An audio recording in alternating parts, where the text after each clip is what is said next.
Estamos contentos en esta oportunidad de poder seguir nuestra semana, la semana titulada La última crisis de este mundo, eventos de la segunda venida. Durante estas 6 noches, desde hoy domingo hasta el día viernes, estudiaremos 6 eventos antes de la segunda venida de Cristo.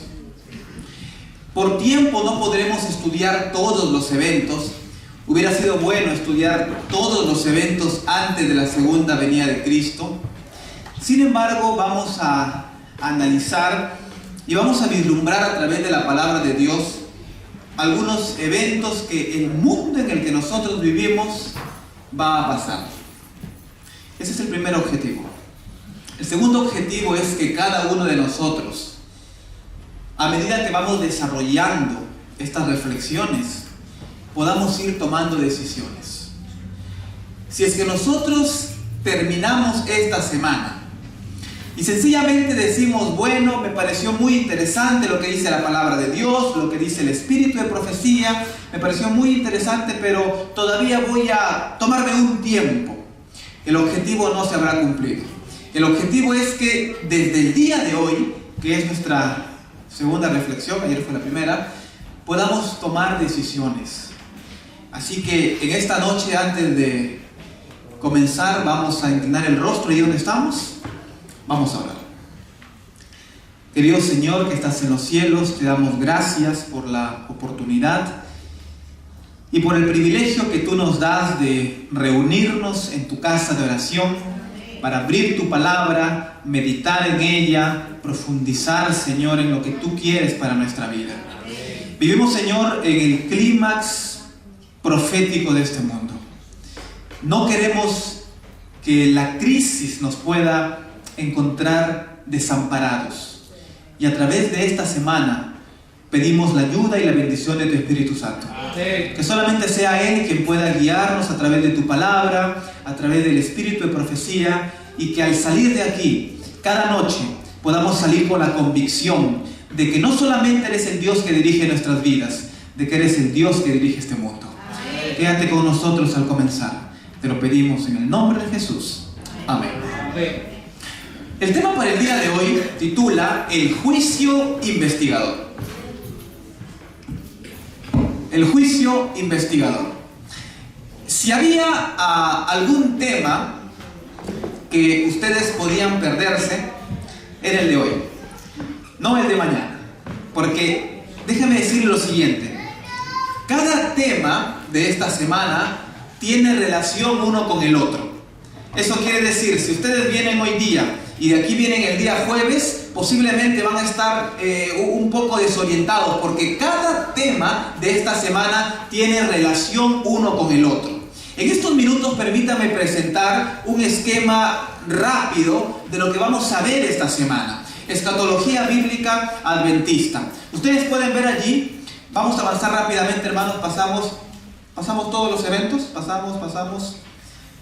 Vamos avanzando. Ahí nos quedamos. Este gráfico que ustedes ven en la pantalla es un gráfico con el que vamos a trabajar toda la semana. Sería bueno que algunas fechas las comencemos a aprender y comencemos a familiarizarnos, porque son fechas claves que todo adventista debe saber. Por ejemplo, la primera fecha que nosotros vamos a considerar durante toda esta semana es la profecía de las 2300 tardes y mañanas. ¿Les suena esta profecía? A muchos les suena. Daniel 8:14 dice: hasta 2300 tardes y mañanas, y luego el santuario será purificado. Es interesante porque esta profecía, según el libro de Esdras, el capítulo 6, comienza en el año 457 con el decreto de Artajerjes.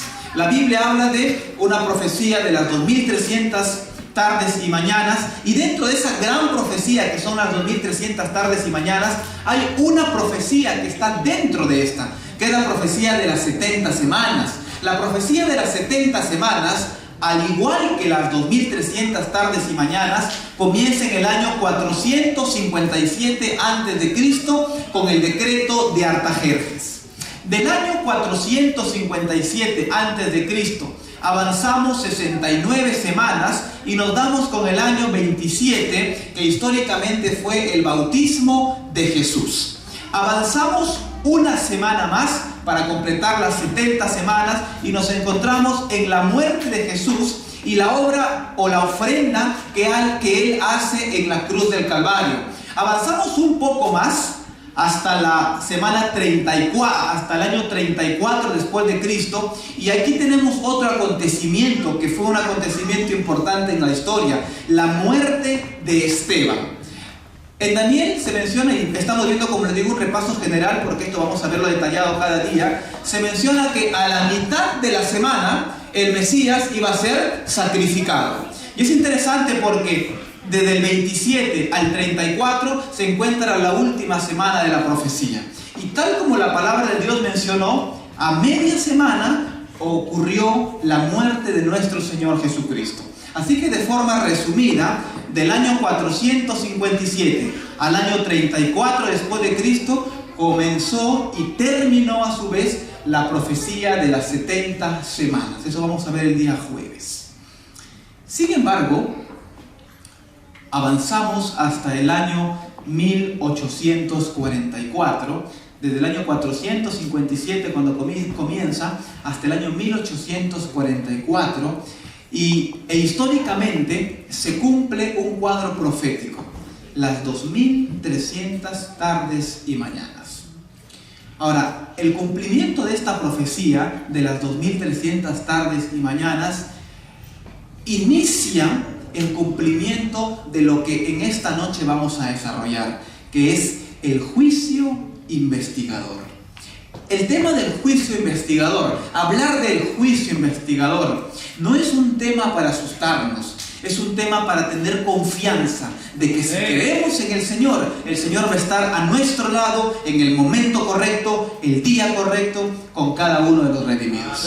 Así que el tema de esta noche no es para que tengamos temor. Cuando escuchamos la palabra juicio, cuando escuchamos la palabra corte, rápidamente viene a nuestra mente algo de temor. Porque por lo general, cuando existe un juicio, la persona culpable, la persona que sabe que no tiene la razón, no tiene soporte en un juicio. La Biblia menciona que muchos hombres que creyeron en Dios, mujeres que creyeron en Dios, el día del juicio estarán ante el tribunal y Jesús no será su abogado. El objetivo de esta noche, hermanos, es que podamos entender y podamos poner en práctica la forma en cómo Jesús quiere ser el abogado de cada uno de nosotros. Cómo Jesús quiere ponerse a nuestro lado cuando comience el juicio por los vivos. Vamos a avanzar, por favor. Avanzamos también rápidamente. El día de mañana vamos a analizar el tema del sellamiento.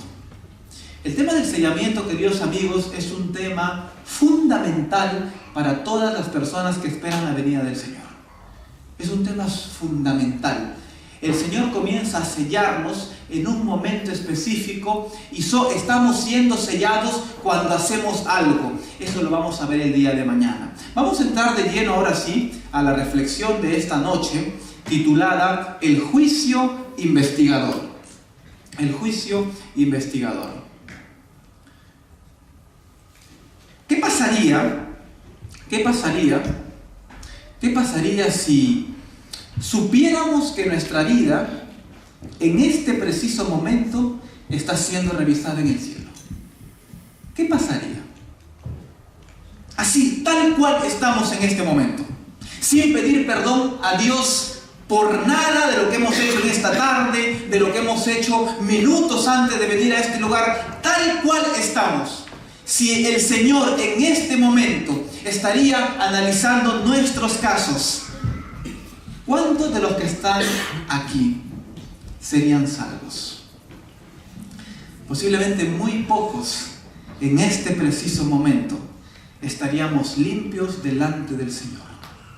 El tema del juicio, según la Biblia, conlleva a la idea de que los seres humanos, los hijos de Dios, necesitan estar cada día viviendo como si fuera el último día de su vida. Cuando hablamos del juicio investigador, no podemos desligar el juicio del libro de Apocalipsis. Vamos a ir al libro de Apocalipsis, abramos nuestra Biblia, vamos avanzando también en las diapositivas, vamos a ir al capítulo 14, porque en el capítulo 14 encontramos el mensaje de los tres ángeles. El mensaje de los tres ángeles en Apocalipsis 14. Versículo 6, dice la palabra de Dios: vi volar, aquí está hablando Juan, en medio del cielo a otro ángel que tenía el evangelio eterno, para predicarlo a los moradores de la tierra, a toda nación, a toda tribu, a toda lengua y a todo pueblo. La Biblia en el versículo 6 menciona que el apóstol Juan ve una visión, ve una teofanía prácticamente, que es una presencia visible de Dios. Y el apóstol Juan escribe dos cosas que son fundamentales para entender esta porción. Juan dice que él ve a un ángel que trae el evangelio. El evangelio es una palabra que se usa en el Nuevo Testamento, lo cual significa buenas nuevas o nuevas buenas, como ustedes quieran mencionarlo. Una persona en el primer siglo que llevaba el evangelio no necesariamente llevaba una noticia que tenía que ver con Cristo. Una persona que anunciaba un evangelio era un mensajero que llevaba solamente buenas noticias. Juan usa la palabra evangelio para expresar que el mensaje que él está dando era buenas nuevas. Vi volar por el medio del cielo a otro ángel que tenía el evangelio eterno. Nosotros medimos el tiempo con un reloj, ¿es así? Con un reloj. Los que no usamos reloj, de repente medimos el tiempo con nuestro celular. Exactamente, el reloj viene de una palabra que se usa en la Biblia, que es la palabra tiempo. La palabra tiempo es la palabra cronos en griego, que marca un tiempo específico. En la profecía se usa mucho la palabra cronos. Pero es de notar que en el versículo 6 Juan no usa la palabra cronos. Juan usa la palabra eiston aionos. Es una frase que significa por los siglos de los siglos, que puede definirse como desde la eternidad hasta la eternidad. Lo que el texto en otras palabras quiere decir es que este evangelio que el ángel está anunciando es un evangelio que históricamente no tiene inicio e históricamente no tiene fin. Vi volar por el medio del cielo a otro ángel que tenía el evangelio eterno. Tenía las buenas que vienen desde el tiempo que nadie conoce hasta un tiempo eterno. Para predicarlo a quienes, a todos mis amigos, ¿no es así? A todos mis familiares, ¿no es así? No, dice a todos los moradores de la tierra. Es decir, el mensaje de los tres ángeles no es un mensaje local. El mensaje de los tres ángeles es un mensaje mundial a todos los moradores de la tierra. Y es más, Juan añade a toda nación, a toda tribu, a toda lengua, a todo pueblo. Podemos decir a todo país, a toda región, a todo estado, a toda ciudad, a toda calle, a toda casa. Un evangelio mundial, un evangelio universal. Y aquí viene el mensaje del primer ángel que vamos a estudiar en esta noche. Diciendo a gran voz, el mensaje del primer ángel dice, diciendo a gran voz, temed a Dios. Temed a Dios. Temer a Dios. Y dadle gloria, porque la hora de su juicio ha llegado. Y adorar a aquel que hizo el cielo, la tierra, el mar y todas las fuentes de las aguas. Vamos a detenernos en el punto número 1. El mensaje del primer ángel, escuchen bien por favor, tomen notas si es posible en su Biblia. El mensaje del primer ángel tiene submensajes. Es decir, el mensaje del primer ángel es un pack completo. Y la primera parte del mensaje del primer ángel dice: teme a Dios. En la Biblia, el temor a Dios está relacionado con guardar la ley de Dios, específicamente con guardar los 10 mandamientos. Cuando uno analiza la Biblia, uno se da cuenta de que la expresión teme a Dios está ligada íntimamente con guardar los 10 mandamientos. Sí, pues dice, teme a Dios. Número 2, y dadle gloria. ¿Qué significa darle gloria? ¿Significa cantar? ¿Significa alabar? La expresión dadle gloria está ligada específicamente con un mensaje que aún como iglesia tenemos que reforzar. Es el mensaje de la Reforma Pro Salud.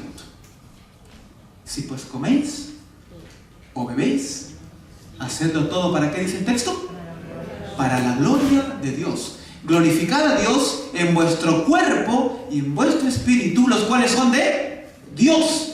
Teme a Dios tiene que ver con guardar los mandamientos. Dad gloria a Dios tiene que ver con el mensaje de la Reforma Pro Salud. Avancemos. Número 3, dice el texto bíblico: adorar al Creador.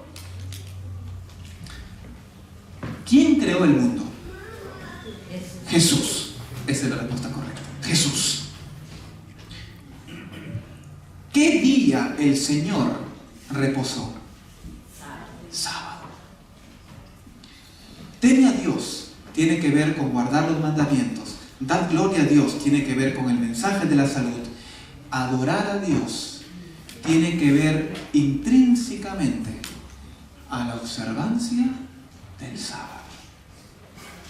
De todos los 10 mandamientos, el mensaje del primer ángel habla específicamente de uno: adorar a Dios, reverenciarlo en el día sábado.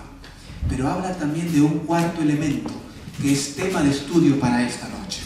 Dice la última parte del versículo, la parte intermedia: porque la hora de su juicio ha llegado. ¿Recuerdan que vimos en el versículo 6 que se usa la palabra eiston aionos, un tiempo indefinido? La palabra que se usa en el versículo 7 es la palabra griega kronos, que significa un tiempo perfecto, un tiempo con minutos, con segundos, con microsegundos, con nanosegundos. Es un tiempo perfecto, porque los tiempos de Dios son perfectos. Y la Biblia dice: teme a Dios y dadle gloria, porque la hora perfecta, la hora exacta de su juicio ha llegado. En realidad el texto griego original dice: porque la hora de su juicio es venida, está viniendo. La hora de su juicio ha llegado. Y en medio de ese contexto es que en esta noche vamos a seguir estudiando el mensaje del primer ángel, que tiene que ver con el juicio investigador. He colocado muchos textos aquí en las diapositivas para que podamos avanzar, porque el tiempo nos va a quedar muy corto. Así que los textos van a estar aquí en la pantalla para que los leamos y podamos avanzar más rápido. Miren lo que dice 2 Corintios 5:10. Porque es necesario que todos nosotros compadezcamos ante, ¿qué dice? Ante el tribunal de Cristo, para que cada uno reciba según lo que haya hecho mientras estaba en el cuerpo, sea bueno o sea malo. Avancemos, por favor. Vamos a avanzar más rápido, por favor. Vamos a avanzar. Correcto. Vamos a avanzar, vamos a seguir avanzando. Vamos a resumir estos 2 cuadros hablando sobre Levítico 16, porque no podemos entender el juicio investigador sin entender Levítico 16. En Levítico 16 se habla de que el pueblo israelita, dado por Dios, realizaba una práctica una vez al año. El pueblo realizaba muchas ceremonias, muchos rituales, pero había una fiesta que el pueblo de Dios celebraba solamente una vez al año. Esa fiesta era conocida como el día de la expiación. El hebreo Yom Kippur, el día de la expiación. El día de la expiación al inicio no era un día de fiesta. El día de expiación era un día, como dice el texto bíblico, donde los israelitas debían afligir su alma. Ninguna persona, ningún hombre, ninguna mujer, ni siquiera aún los niños, cuando comenzaba el día de la expiación, podían estar de repente haciendo desorden o podían estar jugando atrás con las piedras. Era imposible, porque desde el más pequeño hasta el más adulto, cuando la presencia de Dios bajaba al santuario, tenían que estar en armoniosa reverencia, porque era la misma presencia de Dios quien visitaba el campamento una vez por año. Y dice la Biblia que en este día se hacía un ritual. El ritual que se realizaba en el día de expiación era un ritual de sacrificio. En este ritual de sacrificio se tomaba 2 animales. Estos machos cabríos se los colocaba en la parte de afuera del santuario, en lo que se conocía como el atrio. Y ustedes pueden leer todo el proceso en Levítico 16. El sacerdote tomaba o echaba suertes, mejor dicho. Un macho cabrío era separado para ser sacrificado y ser colocado como ofrenda dentro del santuario. Pero el otro macho cabrío, que era el macho cabrío para Azazel o para el enemigo, era tomado y este macho cabrío era llevado al desierto. Simbólicamente, este macho cabrío representaba a Satanás, quien más adelante será expulsado dentro de este mundo, en lo que nosotros conocemos como el milenio. Pero ¿qué pasaba con el macho cabrío que se quedaba? El sacerdote cumplía todo el ritual del santuario. Literalmente colocaba sus manos con sangre, ingresaba al lugar santo, ingresaba al lugar santísimo y asperjaba o hacía este ritual con sus manos, con la sangre, y algunas gotas caían a las cortinas del santuario del lugar santísimo. Y cuenta la historia, cuenta la Biblia, de que todas las personas que estaban fuera del campamento estaban, dice, a la expectativa. Porque en ese momento, no solamente estaba en juego su vida espiritual, sino también estaba en juego su vida física. Elena de White menciona en Patriarcas y Profetas de que había muchos israelitas que en el día de la expiación no afligían su alma, no pedían perdón a sus hermanos. Como dice la diapositiva, no confesaban sus pecados, no se ponían a cuentas con Dios, no se ponían a cuenta con los hombres, no buscaban a Dios. Y mientras el sumo sacerdote estaba dentro del lugar santísimo, ¿saben lo que sucedía con esas personas? En ese momento caían muertas, porque no se habían purificado cuando el juicio se estaba realizando. En la Biblia nosotros encontramos que históricamente el tiempo del juicio iba a comenzar hasta 2300 tardes y luego el santuario iba a ser purificado. El tiempo pasó, el juicio comenzó, nos encontramos en el año 2017. Tenemos mucho tiempo que el juicio investigador ha comenzado. Se están analizando, hermanos y hermanas, los casos de todas las personas desde el primer creado, desde Adán. Se están analizando los casos de todas estas personas desde el año 1844 en adelante. Quiero compartir con ustedes una cita. Pasamos, por favor, pasamos. Sigamos, por favor, sigamos. Que se encuentra en el libro de Primeros Escritos, página 55. Dice la sierva de Dios: vi al Padre levantarse del trono, y en un carro de llamas entró en el lugar santísimo, al interior del velo, y se sentó. Después de esto, un carro de nubes, cuyas ruedas eran como llama de fuego, llegó rodeado de ángeles a donde estaba Jesús. Él entró en el carro y fue llegado al lugar santísimo, donde el Padre estaba sentado. Allí contemplé a Jesús, el gran sumo sacerdote, de pie delante del Padre. En la orla de su vestidura había una campana y una granada, luego otra campana y otra granada. Elena de White narra el hecho porque ella vio en una visión cómo Jesús, nuestro sumo sacerdote, dejaba su función en el lugar santo y pasaba a oficiar en el lugar santísimo. Tenía la función en el lugar santo, pero ahora estaba en el lugar santísimo delante de su Padre, comenzando el juicio investigador. Vamos a avanzar. Vamos a buscar un texto, Primera de Pedro, el capítulo 4, el versículo 17. Vamos a ver lo que nos dice Primera de Pedro, el capítulo 4, el versículo 17. Dice la palabra del Señor: porque es tiempo de que el juicio comience por la casa de Dios. Y si primero comienza por nosotros, ¿cuál será el fin de aquellos que no obedecen al Evangelio de Dios? Queridos hermanos,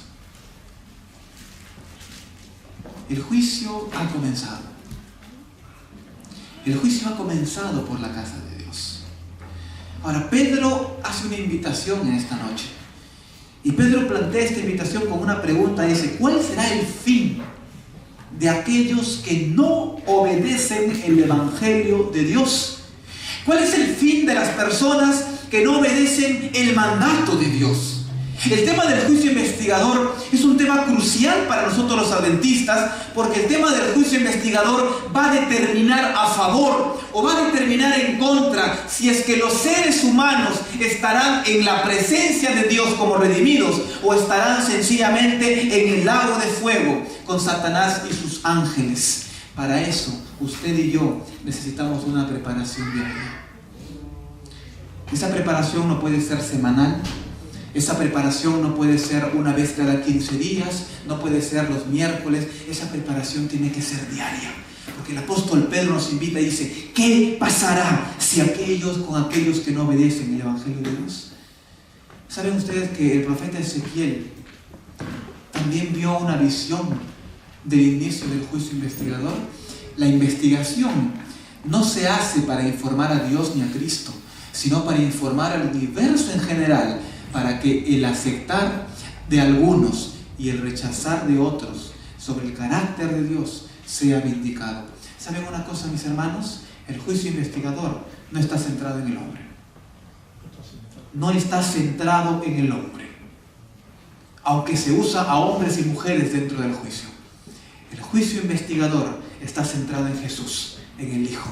Y el propósito del juicio investigador, coloquen bien esto en su mente, el propósito del juicio investigador es vindicar el carácter de Dios ante el universo. Amén. Es vindicar el carácter de Dios que un día allá en el cielo fue manchado con las prerrogativas, con las falsas enseñanzas que Satanás hizo en contra de Dios. Para nosotros el tema del juicio investigador tal vez no suene tan complejo, pero hay seres en otros planetas que nunca pecaron y que para ellos el tema del juicio investigador, el tema del pecado, es algo abstracto, porque ellos no vivieron en carne propia lo que pasamos nosotros. El propósito del juicio investigador es que un día las personas puedan dar gloria a Dios y que el carácter de Dios pueda ser limpiado completamente delante de todo el universo. Amén. Vamos a avanzar. El juicio investigador, como hemos mencionado, no tiene que darnos temor. El juicio investigador debería darnos temor si es que aún no estamos a cuentas con Dios. Estaba en una iglesia, la primera iglesia que me tocó atender, y tenía ahí un primer anciano, muy buen hombre, fiel, puntual, siempre dispuesto. Así que una noche terminamos un servicio de viernes. Yo bajaba caminando a la casa, estaba unas 7, 8 cuadras, no estaba muy lejos. Y mientras yo estaba predicando, no había notado nunca esto. Estaba ahí predicando y noté que antes de que termine la prédica, este anciano aproximadamente 8:50 de la noche se fue. Dije, no, bueno, posiblemente haya tenido que salir. Pero vi que este cuadro comenzó a repetirse varias veces. Así que un día después de que él se retiró, decidí seguirlo. Fui a seguirlo y lo seguí, y él ingresó a un hotel, un viernes de noche. Ingresó a un hotel, subió a un hotel, esperé un tiempo, él no bajaba, así que ingresé, toqué el timbre del hotel. Allá en Perú son así los hoteles, uno toca el timbre para ingresar, y se abrió una ventanita y me dijo, sí, buenas noches. Y era el anciano, estaba atendiendo en el hotel. Cuando él me vio, él quiso literalmente que la tierra se lo trague. Bueno, me abrió la puerta, sí, me dijo, pastor, que bueno, comenzamos a conversar. Él llevaba una doble vida. Él era un muy buen líder de la iglesia, pero trabajaba los sábados. Aparentemente estaba bien, porque él llegaba a los cultos los días viernes. Faltando 10 minutitos se iba. Trabajaba toda la noche de viernes para sábado. Y ¿saben una cosa? El sábado, él era el primero en llegar. Cuando yo llegaba, él estaba dirigiendo cantos o haciendo el consejo maestros.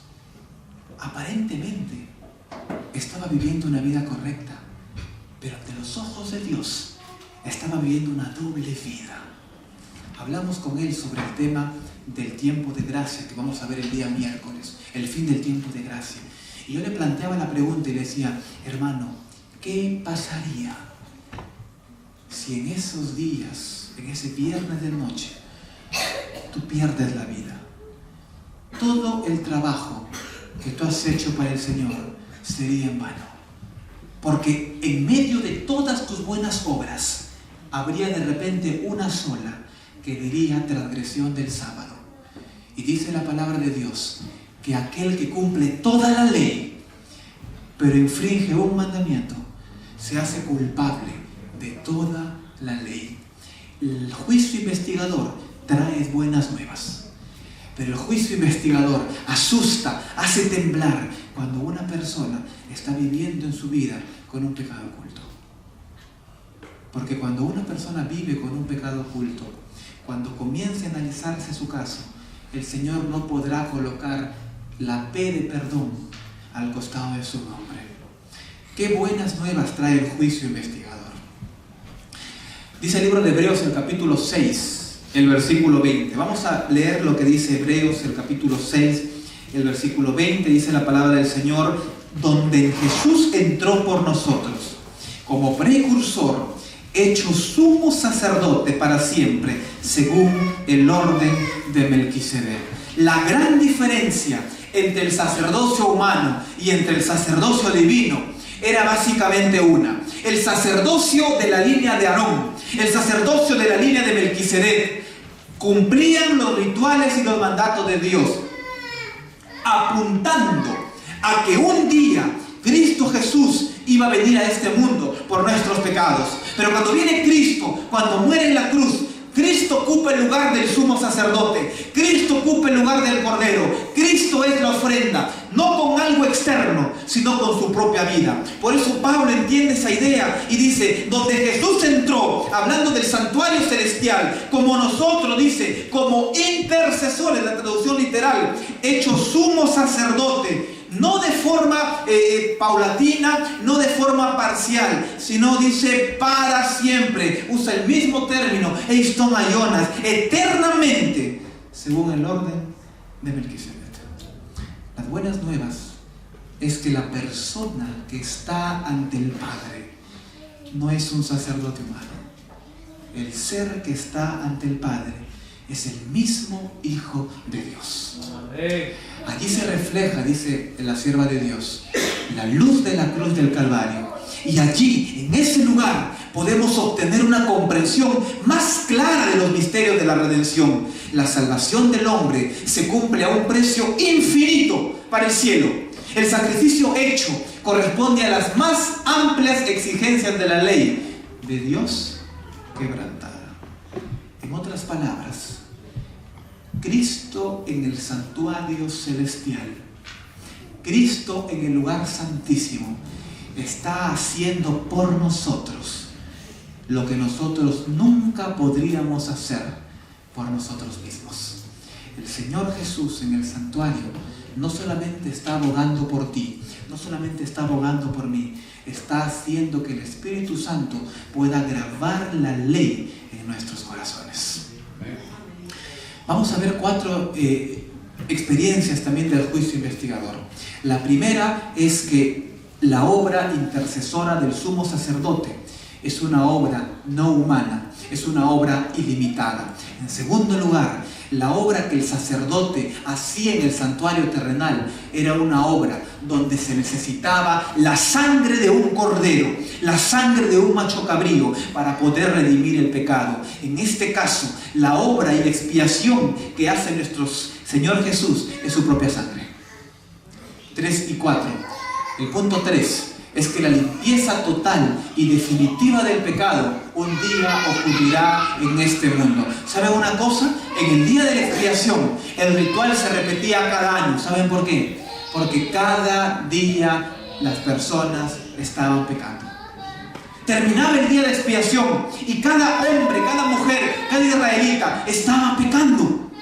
Pero qué interesante, porque cuando el Señor salga del santuario celestial, cuando el juicio investigador termine, cuando se acabe el tiempo de gracia, finalmente el pecado y el mal será erradicado para siempre.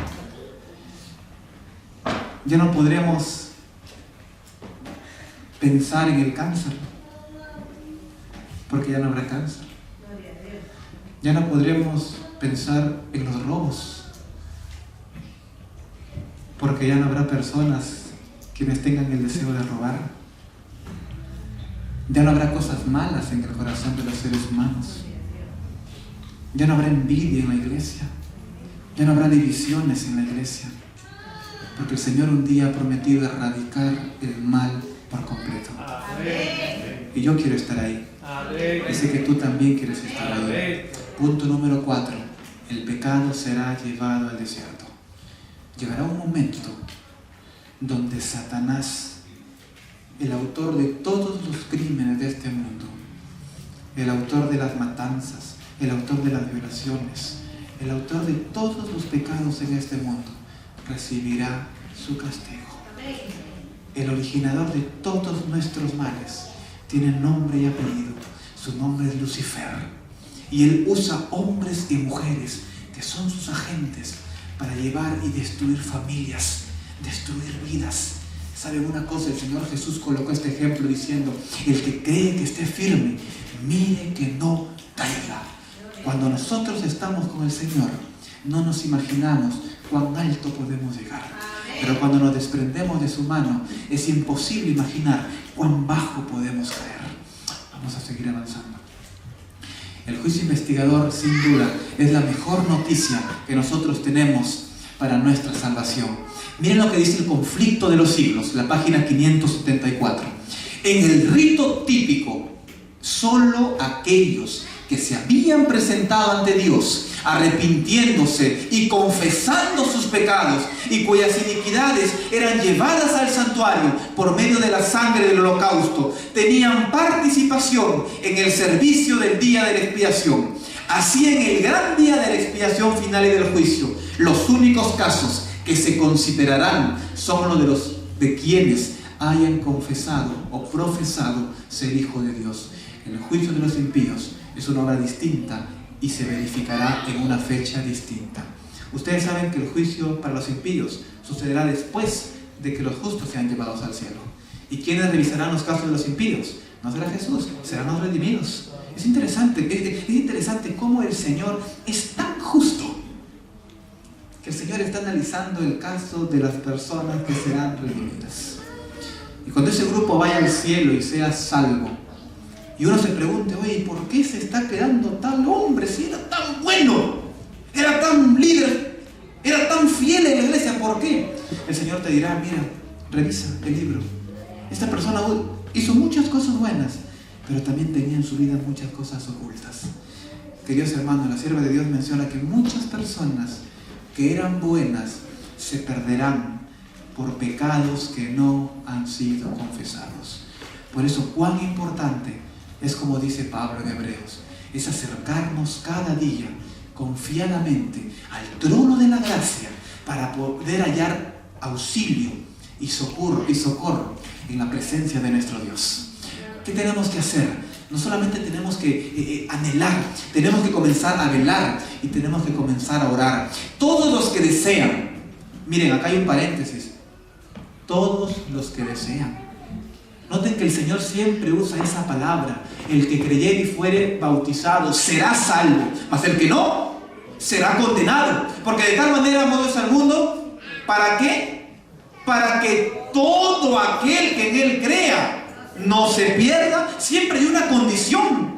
Y dice la sierva de Dios que todos los que desean que sus nombres sean conservados en el libro de la vida. ¿Cuándo deben, hermanos?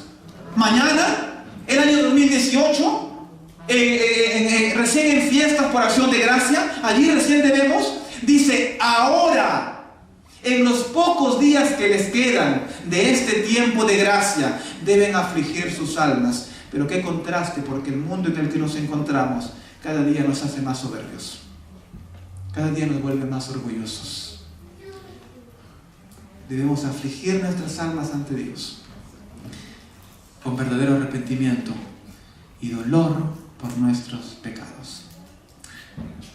Yo recuerdo en cierta ocasión que era niño y fuimos a un lugar que allá en el norte se llama Cartavio.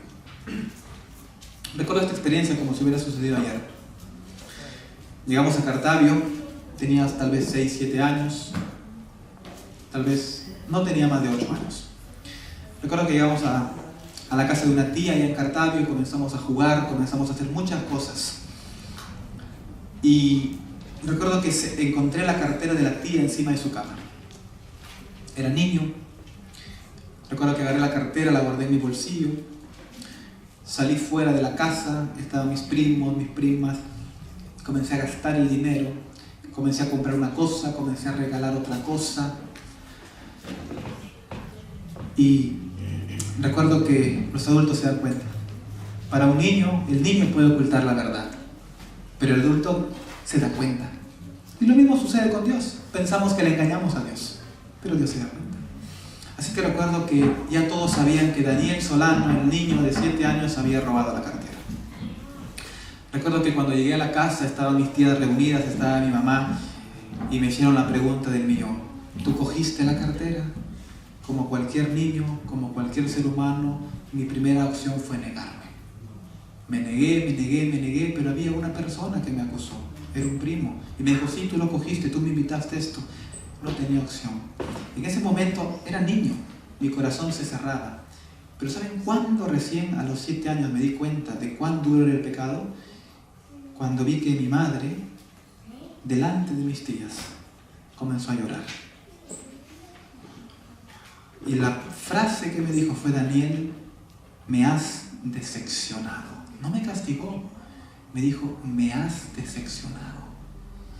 Y el hecho de pensar de cómo esa actitud de tomar una cartera, un pequeño monedero, había herido el corazón de mi madre, me propuse nunca más tomar algo que no fuera mío. Si nosotros viéramos el pecado de esa forma, nuestra vida comenzaría a cambiar. Si nosotros comenzáramos a ver que el pecado en realidad lo que hace es herir el corazón de Dios, nuestra vida comenzaría a cambiar. Y dice la sierva de Dios que lo que tenemos que hacer es sentir dolor por nuestro pecado. ¿Sientes dolor por tu pecado? O como dice el apóstol Pablo, ¿practicas tanto el pecado que se te cauterizó la conciencia? Hay que escudriñar, dice, honda y sinceramente el corazón. Hay que deponer el espíritu liviano y frívolo. Hermanos, nuestra iglesia adventista cuando nació, desde que nació en este país, siempre tuvo una filosofía para cada cosa. Tuvo una filosofía para la música. No sé si ustedes recuerdan el título del primer himnario. Hoy en día nuestro himnario, ¿cómo se llama? Himnario adventista. Ustedes revisen la historia. El primer himnario adventista se llamaba Ignario para los hijos del pueblo que esperan la segunda venida de Cristo. Ese era el título, revisa la historia. En este país surgió Signario. Tenemos una filosofía de vida, una filosofía de música.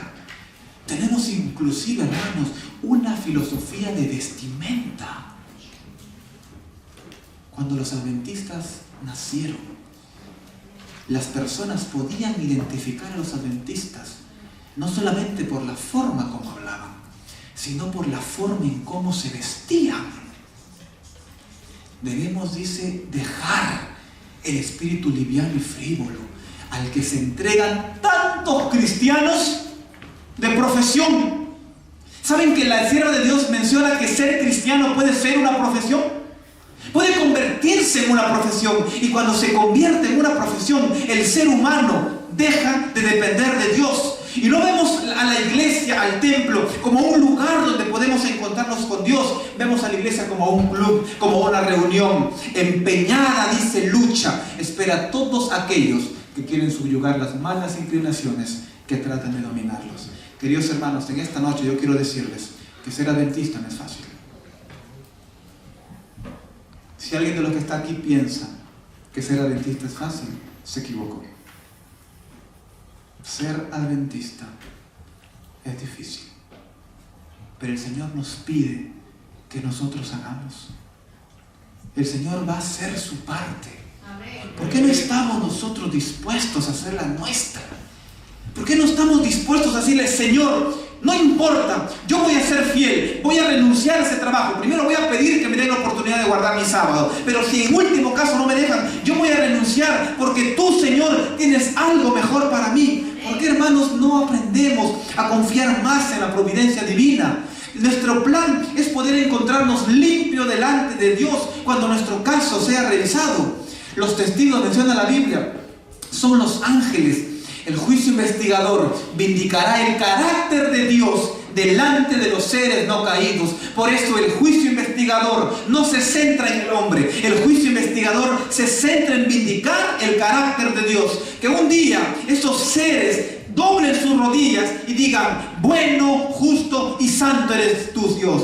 Merecemos lo que nos ha pasado. Se restituirá el nombre de Dios, que se hallaba injuriado y calumniado injustamente por este agente llamado Satanás, por este agente que se lo conoce como el cuerno pequeño, por este agente que se lo conoce como el diablo, que tanto mal le viene haciendo a nuestras familias. Dice la palabra de Dios que grandes y maravillosas son tus obras.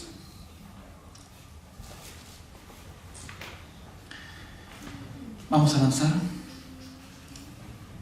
Vamos a avanzar. Nosotros en esta noche tenemos dos opciones. La primera opción, queridos hermanos, es poder decidir de forma racional, de forma pensante, no por una emoción, no por un éxtasis, de forma racional, decidir comenzar una nueva vida con el Señor. Pero también, hermanos, tenemos la otra opción. La otra opción es seguir viviendo la vida en la que estamos y esperar que el día final llegue y encontrarnos al lado izquierdo con Satanás y todos sus ángeles. Qué interesante, porque solamente tú decides dónde estar. Es interesante porque el Señor toca la puerta de nuestro corazón. El Señor puede entrar de un golpe, pero nunca lo va a hacer. Se cuenta la historia que un pintor famoso dibujó un hermoso cuadro con Cristo tocando la puerta. Cuenta la historia que ese cuadro ganó en una exposición la mejor pintura del siglo XV. Cuenta la historia que se acercó una persona y le dijo, mire, señor pintor, le dijo, el cuadro es perfecto, le dijo, pero usted se olvidó de una cosa. La puerta no tiene llave, no tiene chapa. Se llama chapa aquí. Cerrojo, la manija, cuando uno mete la llave y entra, no tiene manija, no tiene cerrojo. Y el señor pintor le dijo lo siguiente. No, mi amigo, le dijo, usted está equivocado. Esta puerta está perfectamente pintada. Porque así sucede con Dios. Dios toca la puerta, pero es el hombre quien tiene que abrir la puerta por dentro. En esta noche el Señor está tocando nuestro corazón, pero Él no nos va a forzar. Él va a esperar de que tú voluntariamente abras la puerta de tu corazón. Las buenas nuevas, queridos hermanos y hermanas, son para nosotros.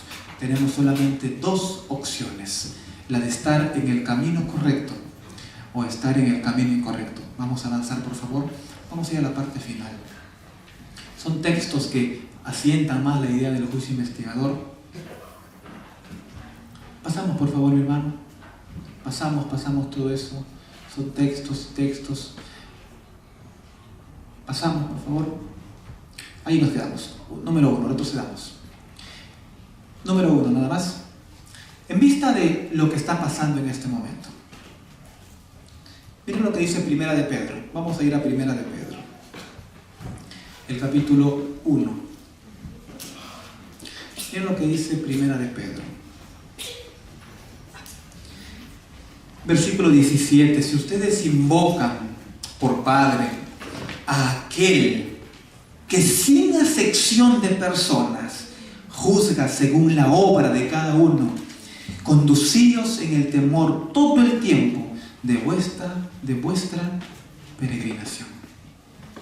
En esta ciudad, en este estado en Massachusetts, en Boston, hay una oficina, ¿no es así? Hay un edificio gigante. En ese edificio gigante van todas las personas que en algún momento han sido discriminadas. ¿No es así? ¿Estoy en lo correcto? Hay un centro aquí en Boston donde todas las personas que han sido discriminadas en el trabajo, en el lugar, pueden ir y presentar un reclamo. Qué interesante, porque el apóstol Pedro dice que el Señor al que nosotros necesitamos invocar es un Dios que no hace acepción de personas. Es un Dios que nos acepta tal cual somos, si nosotros en este momento decidimos entregar nuestro corazón a Él. La primera decisión que tenemos que tomar en esta noche es conducirnos en el temor de Dios todo el tiempo que nos queda en nuestra peregrinación.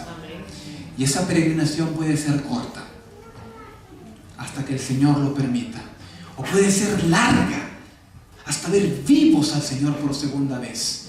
Pero es conducirnos en el temor de Dios durante todo este tiempo. Y según Apocalipsis 14, 6 y 7, el temor a Dios tiene que ver ¿con qué? Con guardar los mandamientos. Número 2. Miren lo que dice Primera de Juan.